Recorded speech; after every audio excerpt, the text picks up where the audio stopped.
ಸಂಭಾಜಿ ಮಹಾರಾಜರ ಮರಣದ ನಂತರ ಏನಾಯಿತು? ಅವರ ಪೂರ್ಣ ಹೆಸರು ಛತ್ರಪತಿ ಸಂಭಾಜಿರಾಜೇ ಶಿವಾಜಿರಾಜೇ ಭೋಂಸ್ಲೆ. ಅವರು ಮರಾಠ ಸಾಮ್ರಾಜ್ಯದ ಸ್ಥಾಪಕ ಛತ್ರಪತಿ ಶಿವಾಜಿ ಮಹಾರಾಜರ ಹಿರಿಯ ಮಗ.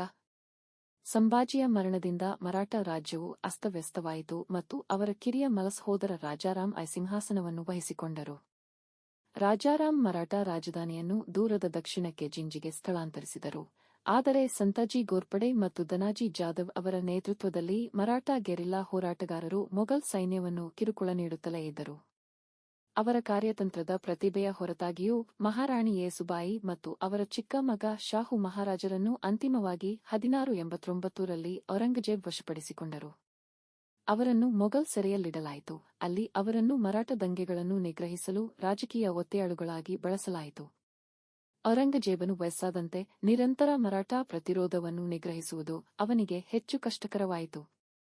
ಯೇಸುಬಾಯಿ ಮತ್ತು ಶಾಹು ಮಹಾರಾಜರನ್ನು ಸೆರೆಯಲ್ಲಿಟ್ಟುಕೊಂಡಿದ್ದರು.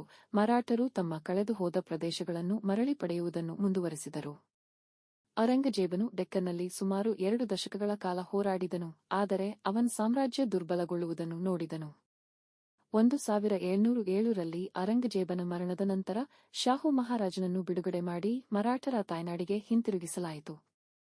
ಅವರ ಮರಳುವಿಕೆ ಹೊಸ ಯುಗದ ಆರಂಭವನ್ನು ಗುರುತಿಸಿತು. ಅಲ್ಲಿ ಮರಾಠರು ಕಳೆದುಹೋದ ನೆಲೆಯನ್ನು ಮರಳಿ ಪಡೆಯುವುದಲ್ಲದೆ ಭಾರತದಲ್ಲಿ ಪ್ರಬಲ ಶಕ್ತಿಯಾಗಿ ಹೊರಹೊಮ್ಮಿದರು. ಒಂದು ಕಾಲದಲ್ಲಿ ಬಲಿಷ್ಠವಾಗಿದ್ದ ಮೊಘಲ್ ಸಾಮ್ರಾಜ್ಯವು ಕುಸಿಯಿತು. ಅದರ ಆಡಳಿತಗಾರರು ಮರಾಠರ ಪ್ರಭಾವದ ಅಡಿಯಲ್ಲಿ ಕೇವಲ ಕೈಗೊಂಬೆಗಳಾದರು. ಮಹಾರಾಣಿ ಯೇಸುಬಾಯಿಯವರ ಧೈರ್ಯ ಮತ್ತು ಬುದ್ಧಿವಂತಿಕೆಯು ಸಂಭಾಜಿ ಮಹಾರಾಜರ ತ್ಯಾಗ ವ್ಯರ್ಥವಾಗದಂತೆ ನೋಡಿಕೊಂಡಿತು. ಅವರ ಪ್ರಯತ್ನಗಳು ಮರಾಠರ ಪ್ರತಿರೋಧವನ್ನು ಜೀವಂತವಾಗಿಟ್ಟವು. ಇದು ಭಾರತದಲ್ಲಿ ಅಂತಿಮವಾಗಿ ಮೊಘಲ್ ಆಳ್ವಿಕೆಯ ಪತನಕ್ಕೆ ಕಾರಣವಾಯಿತು.